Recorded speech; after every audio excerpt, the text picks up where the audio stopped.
straight away, we've already got 2 viewers in this stream. But hello, guys, welcome back to another stream slash video. And today we're going to be talking about the Jeddah Saudi Arabian Grand Prix that happened over the weekend. And I'm going to bring my guest, F1 Adam, the co-host of this podcast. Hello, Adam. Hello, Owen. How are you? I'm good. How are you? I'm doing well. We had a fantastic race over the weekend, didn't we? Yeah, we'll start by discussing the Friday and Saturday. We'll start by Friday, and then we'll get into the main race. But so put the tick up. So I suppose we got to start on Friday with obviously the tanks from, I think it was like Yemen, which is a completely different country, isn't it? I think talking about the GP at the weekend. Sorry, just tweeting something. There we go. So it's a completely different country, and obviously they attacked an aramco facility about 6 miles from the track. So, did you think we should have been racing or not, Adam? I personally didn't think so. I just think that something definitely could have gone wrong, and it's just not a good view to be racing near a possible an attack. So I just thought it just wasn't right at the time. Of course, we decided to go ahead. The meeting was about 4 hours. It went over till about 1 o'clock in the morning. I just thought it's a bit silly. But overall, it just wasn't right to be hosting a race where there's a literal attack happening 6 miles away. Yeah, you're right there, and I think I feel like we should not race there, especially because I feel like what they did was they knew that the F1 was going to be on, so they decided to attack a place to obviously like get attention and like try to stop the race. But there was obviously a couple of things saying there was like rumours going around that obviously they were forced to keep racing because they might get refused entry out of the country, which is not true. Chris Snowden come out and said that it's not true. But I don't think we should have been racing this weekend, no matter what happened.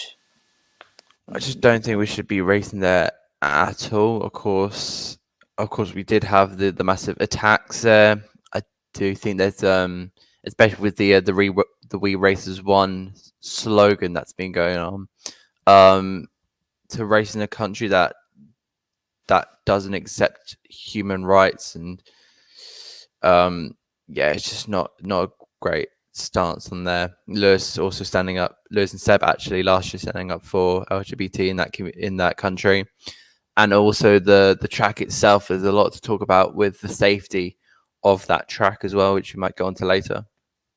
Yeah, we'll go on to that later when we talk about Mick Schumacher, which is about 3 categories time.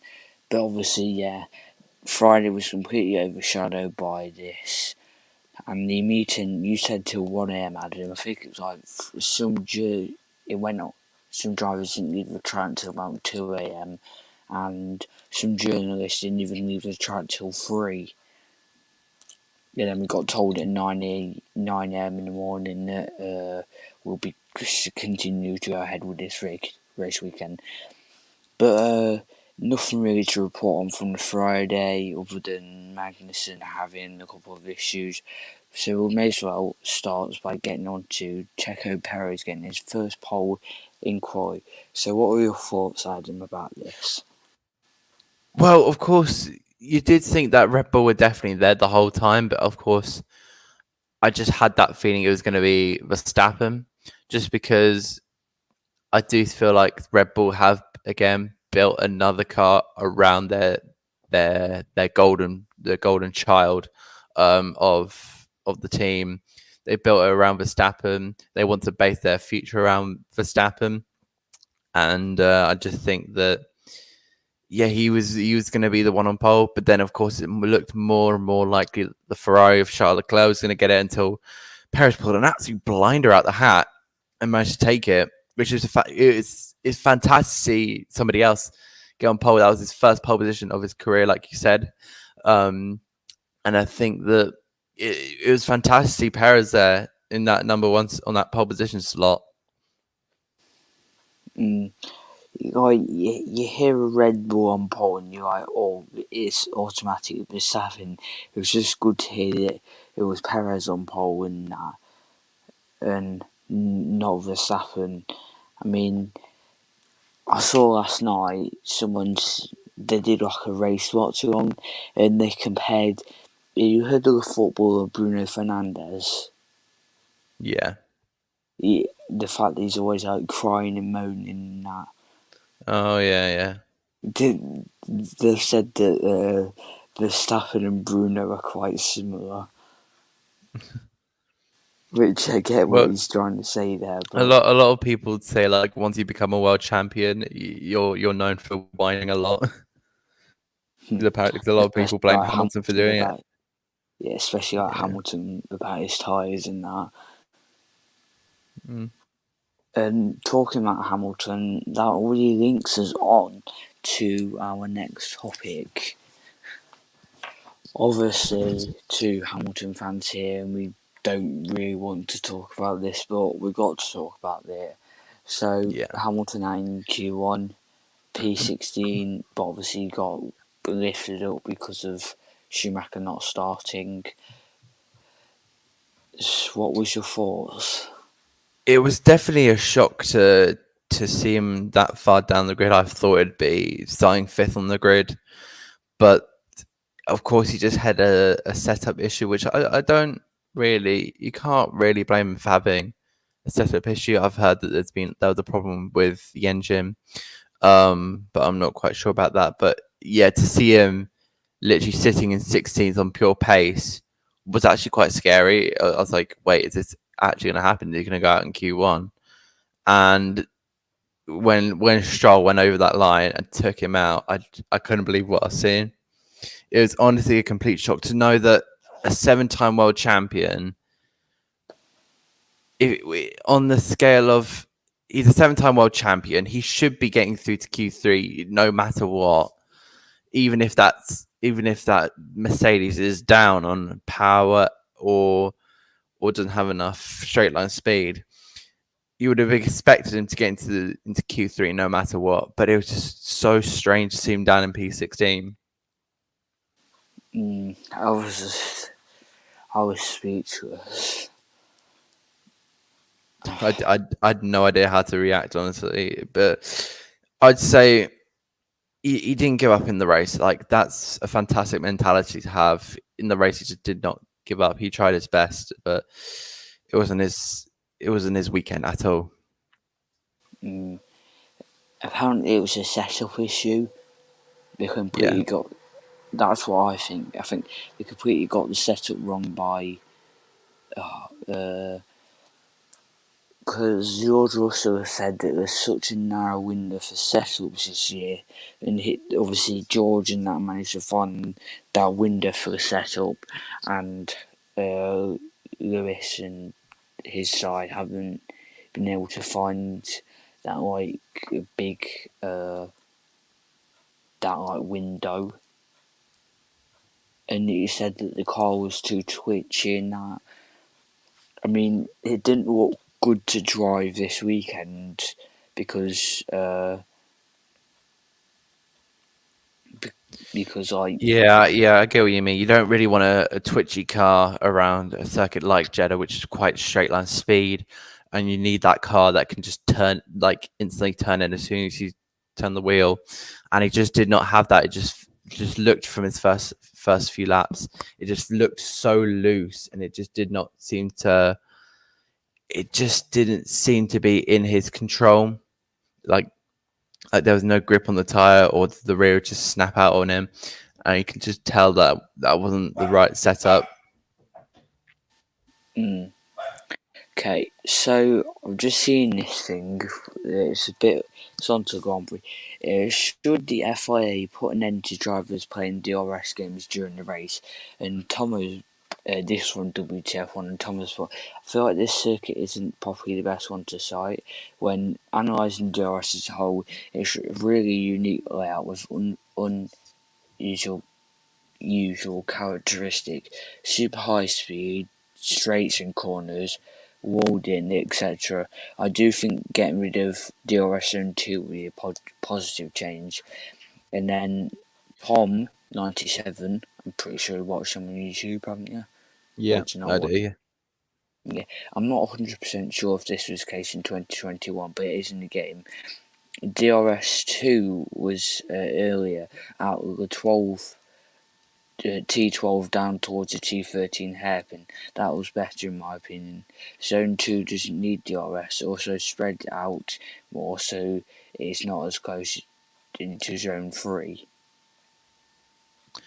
I do think it needs to be looked into because, of course, if you go back to the first race in 2021, you heard Max saying, "Oh, let's give the position back strategically." Before Lewis actually realizing that Max was playing games and going into the back of him eventually, and then, of course, this time around you had both Max and Charles doing a double lockup at the same time, which is quite a sight to see. I do think it could be changed, but yeah, I'm not. I don't study track, so. But that seems interesting to put it around from turn 12 to turn 14. Yes, it might close you up a little bit, but I just don't think it would do a lot. Yeah, I think that straight is too short enough to have DRS on. Do you agree? Yeah, I just think that it's just a bit too short, and there's really no point in having it because, of course, even if you're right behind the cars, let's say Max was exiting turn 12 right on Charles, he would have had to make an almighty dive bomb, and a bit rash in turn 14. I just don't think that's the right move. That can very easily end in contact, and maybe what we've seen in between Hamilton and Verstappen in maybe Silverstone or Monza. Yeah. And this just leads on to the dangers of this track. Yeah, you knew what I was about to go into. Mixed big crash. Obviously, Q2 after Hamilton got knocked out in Q1. Mick Schumacher gets on the curb spats him out into the wall at about 160, 170 miles per hour, and he goes. Luckily, the halo was there because the wheel goes over over the halo, and that very easily could have hit him on the head. Yeah, it was a very scary sight to see. I remember watching it, and my family just literally stopped whatever they're doing. They just absolutely stopped, and it wasn't nice to see him getting out onto that curb and smacking the wall. And that's. Do you want to talk about the dangers of the track in this little section? That's gonna link into this. Yeah, section. because of course you saw how close the barriers were. You literally, as soon as you got spat out on from that curb, the barrier was right there to just absolutely, and that car just nailed the barrier, and it was not a nice sight to see. And I think this is what and I was having a little discussion with someone on social media saying like, oh, so I'm guessing we should cancel like half the tracks on the calendar because we should cancel half the tracks on the calendar because they're dangerous. One of them was Spa. Now, yes, one of the main corners there is Eau Rouge and Radion, but if you let's say in the dry, of course you had a Lando's crash in Spa last year. That was in the wet, but also what I'm trying to say is that has room to brace for an impact, whilst Jeddah's literally spin. Oh, there's a wall right there. And I And mean, I'm trying to. there's so many bits of the track that is like high speed and that, and like there's barely any visibility, so you could have an aeroplane crash virtually. Yeah, this also comes down to qualifying and practice, especially when you're in a slow lap. We see this time and time again that cars just get slowed, and then you hear on the radio, "Oh, this guy's blocking me," and yeah, it's scary because one day I feel like I don't know when, but I don't know, someone's radio's going to be broken, someone's going to be on a fast lap, and they're going to absolutely go flying across the track after hitting someone in the rear. It's not going to be a nice sight. I feel like we should just rip Jeddah's contract up in general. We've done it to Russia after obviously they're invading Ukraine, and obviously Saudi Arabia is like not the best country about human rights and that. And I thought we should rip the contract up because obviously I know this track's temporary till build out Quidia, which I don't really like the look of because it's like 32 turns or something. And I feel like it'd be like a bore fest. I feel like we should just rip Jeddah's contract up. I mean, there's no harm in trying, but I just feel like it will be a massive no. Also, this track again is more on the spectacle side.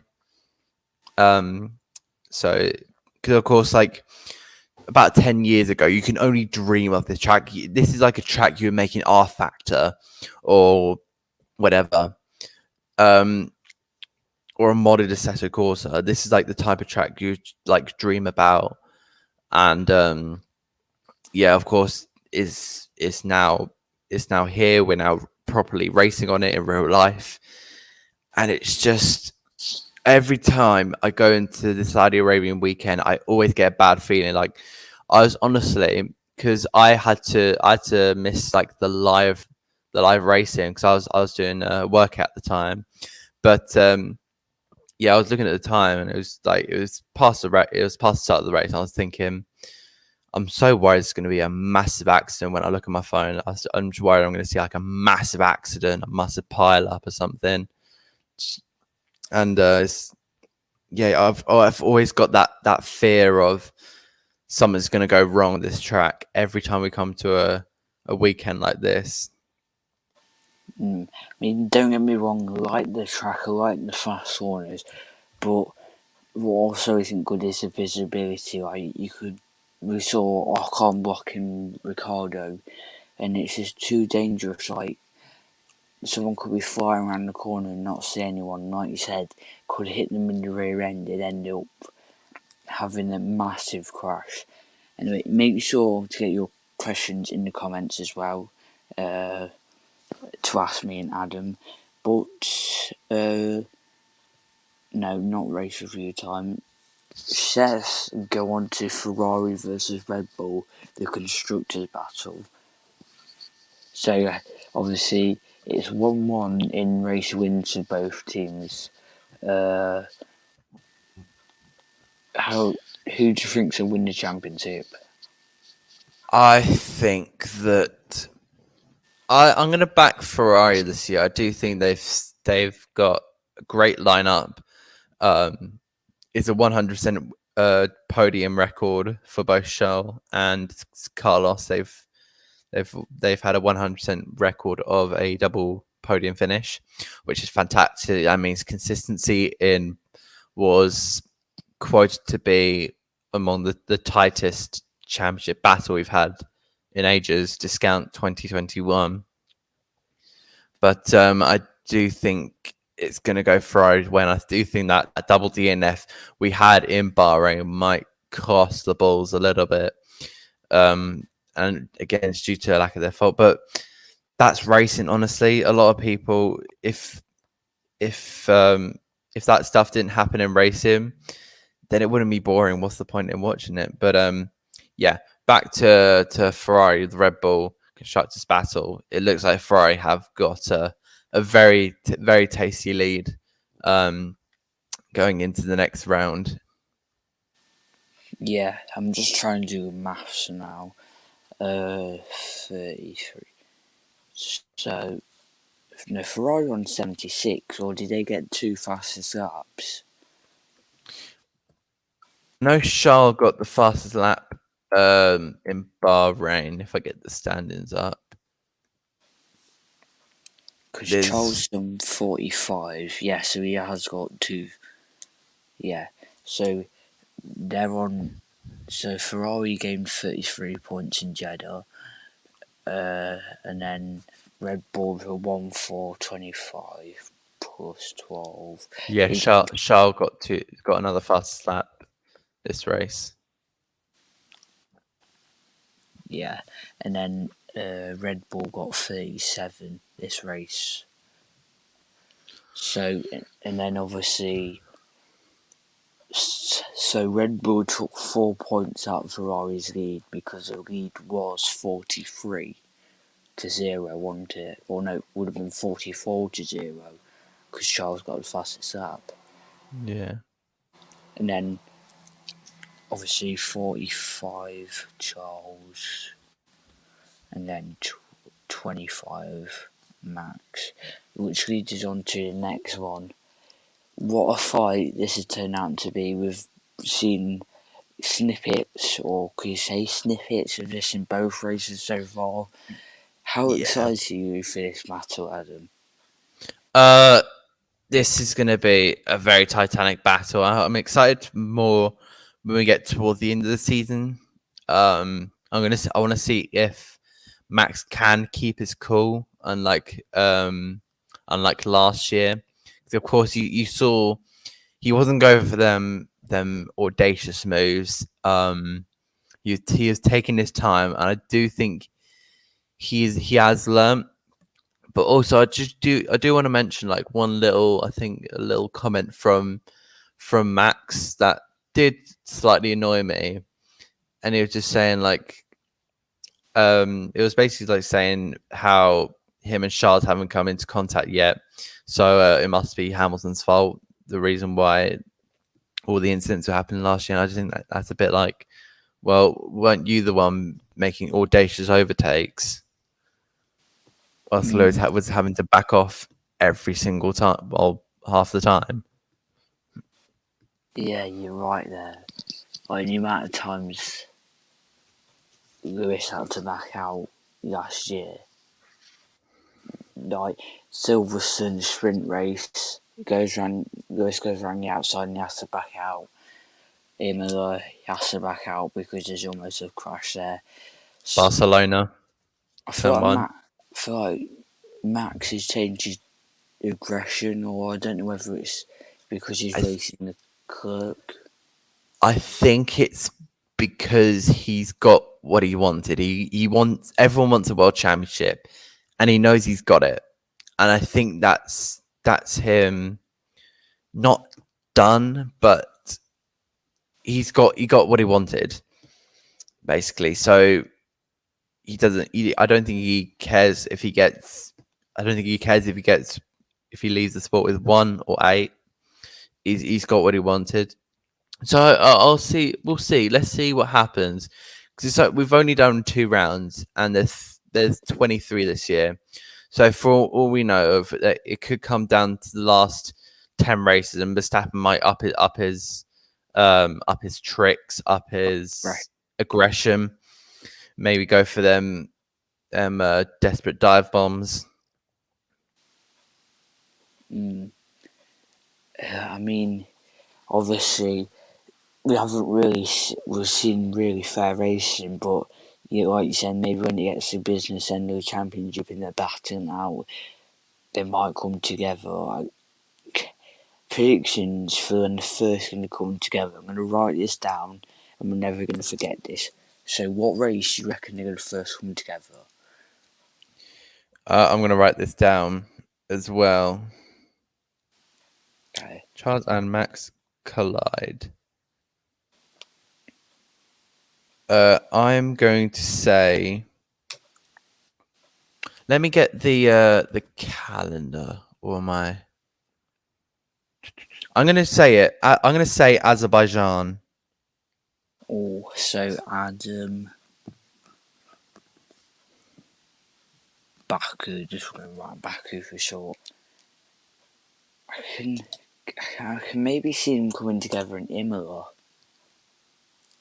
Yeah, of course, because the circuit is really quite narrow compared to the other ones.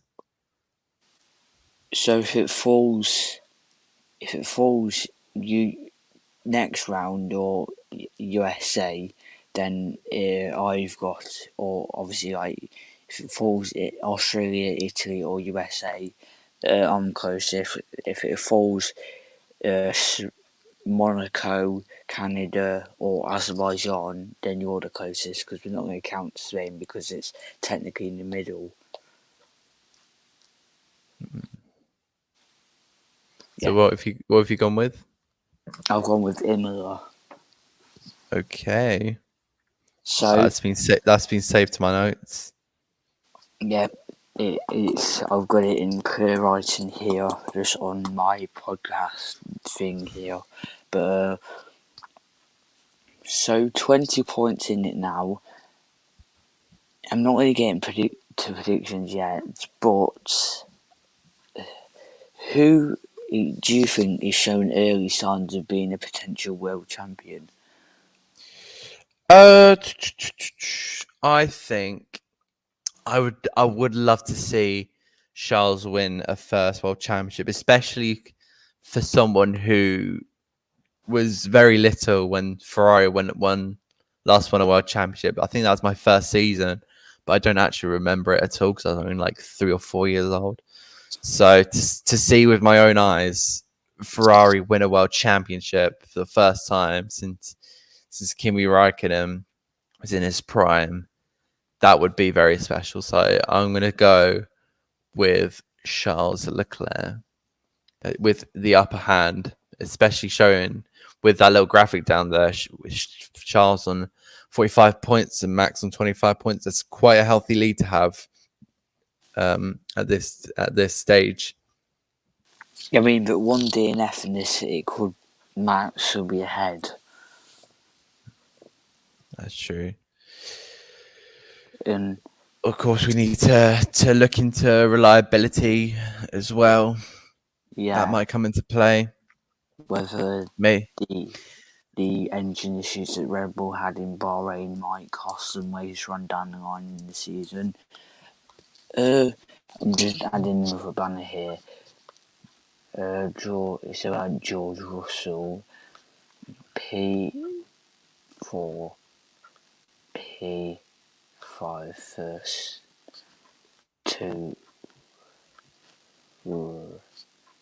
first two races for Merck. Now, not that one. Lewis and K-Mag battle, bad strategy.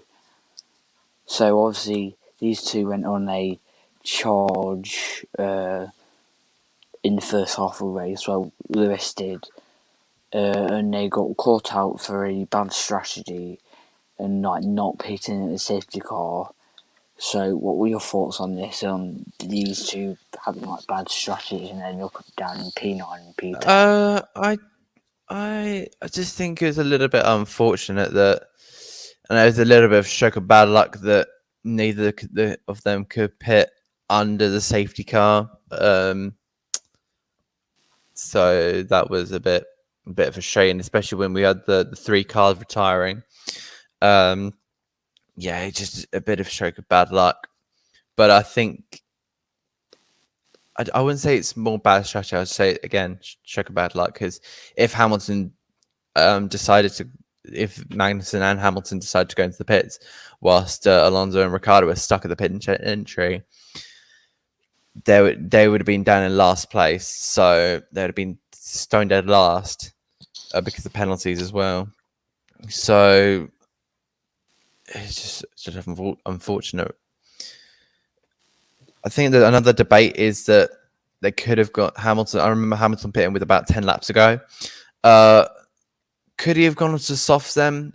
Because then it could have, I don't know. Thinking about it now, he could have, but I don't know if Mercedes had any softs remaining. So I think the mediums were like the safe option.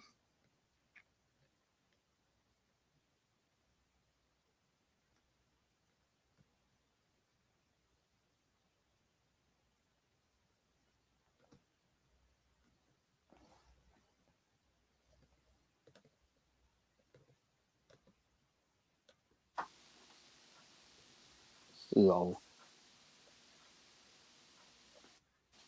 Yeah, Hello? sorry, just went on there. Yeah, obviously they got very unfortunate there with the Alonso and Ricciardo. Like they could have took advantage of it. Moving on to Alonso, what a battle this was. That was very intense in the opening stages. I want to get your thoughts on this first. Okay. Yeah, I mean, I think Ocon obviously did some very risky late moves which could have ended up in a big crash, but luckily there was respect between both of them. As long as like what happened between Ocon and Perez doesn't happen again, then yeah, I think we should just let teammates race. I like seeing teammates race, and I feel like they should be like teams should let their drivers race, but just say no collision or try not to collide as best you can. Yeah, I get what you're saying there. Of course, we had I could say Jarno Otmar, Otmar Safnauer on the radio, talking to Crofty, and he was saying, "Oh yeah, we're just going to let them race." And I was thinking, "Why you're a team principal and you genuinely have control over these drivers? What you're slowing yourselves down in doing this? You saw Bottas and Magnussen catching up. You could have very easily been in the worst place possible, where both Bottas and Magnussen have gone past, and then you're both out of the race." And I just think that, yes, it was a fantastic battle to see. It was a lot of entertainment, but going back to the difficulties of Saudi Arabia, you never know what we could have got. Yes, Alonso has got big praise over the last few years for being someone that you want to have in battle because he's got so much trust in his driving.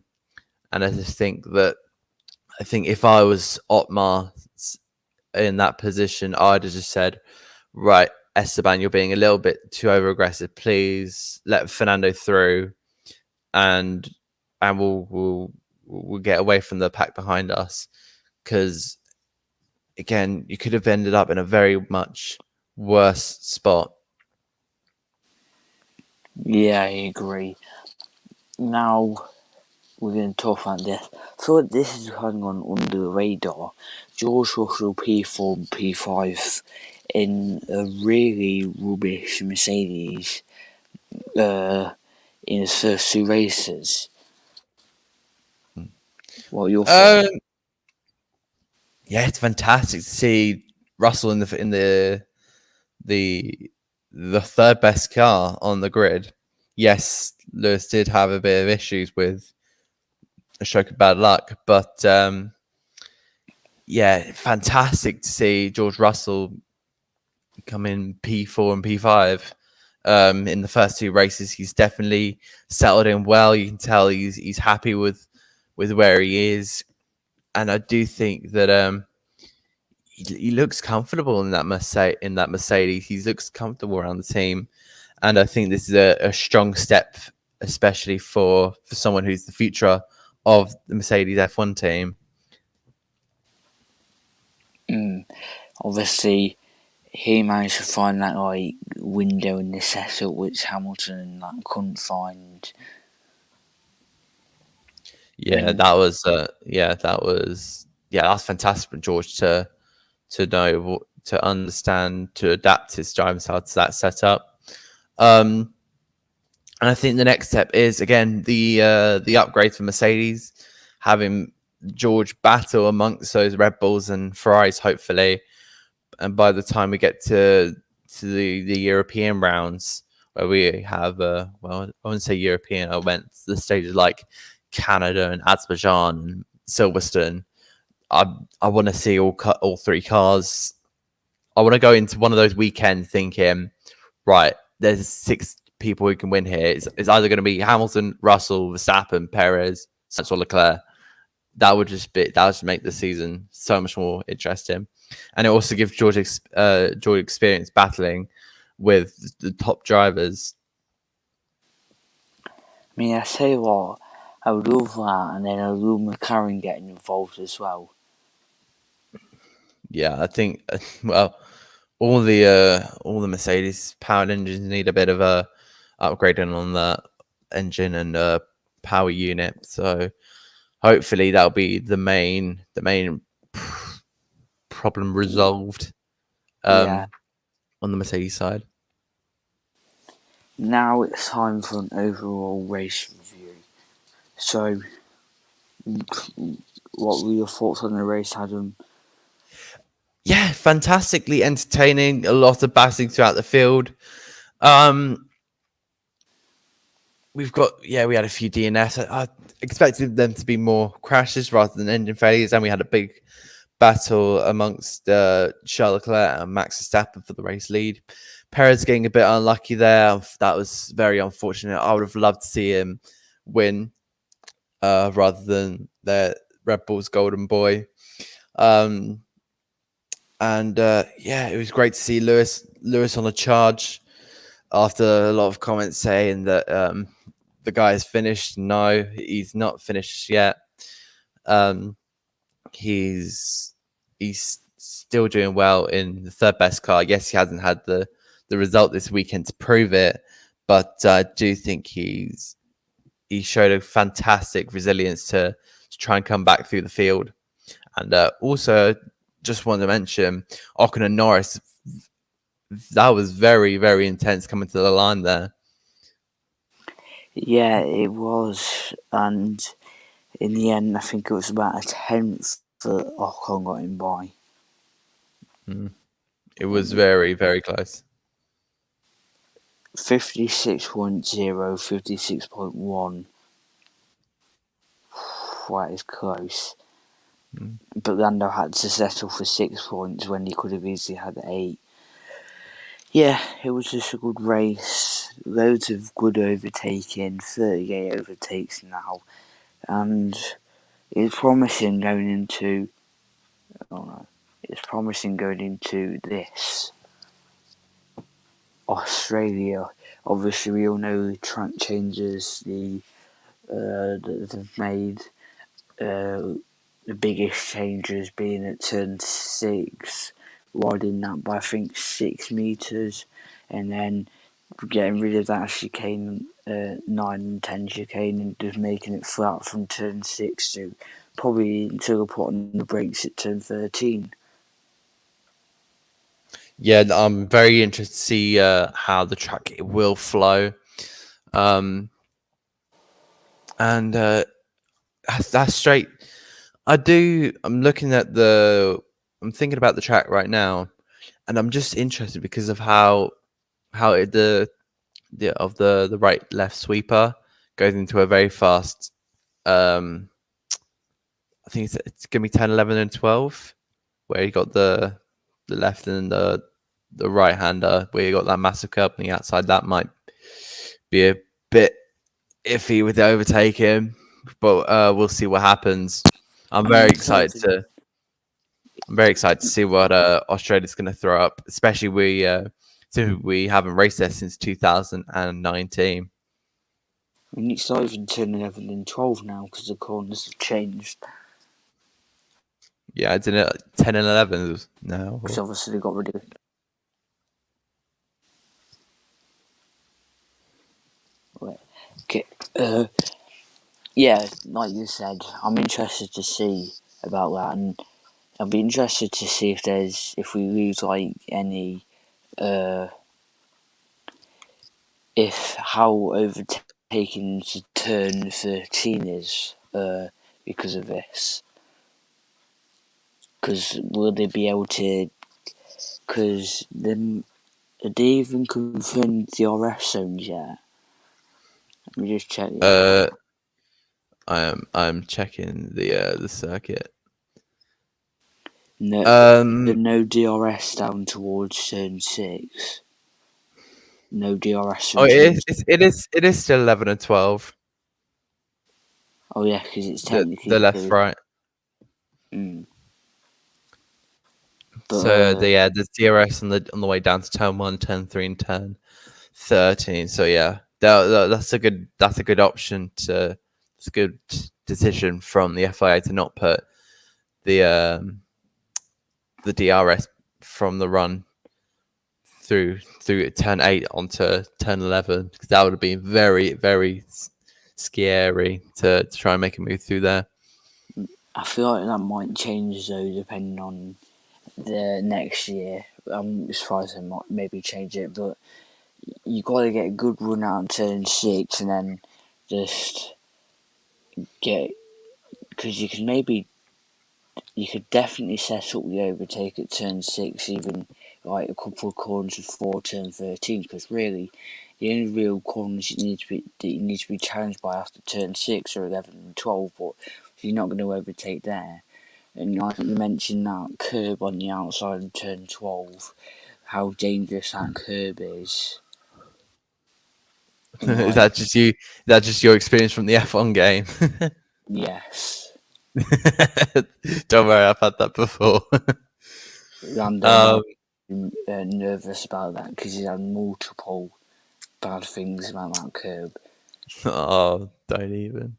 Hell, everyone's all the gamers is gonna be backing off through that. Be like, no, I don't want anything to do with that curb. Yeah, it's just that turn 11 and 12 just ruins my whole lap at Australia. But yeah, that'll be the end of today's stream. We've been streaming for 43 minutes roughly, and thanks everyone for tuning in. Thanks Adam for coming on.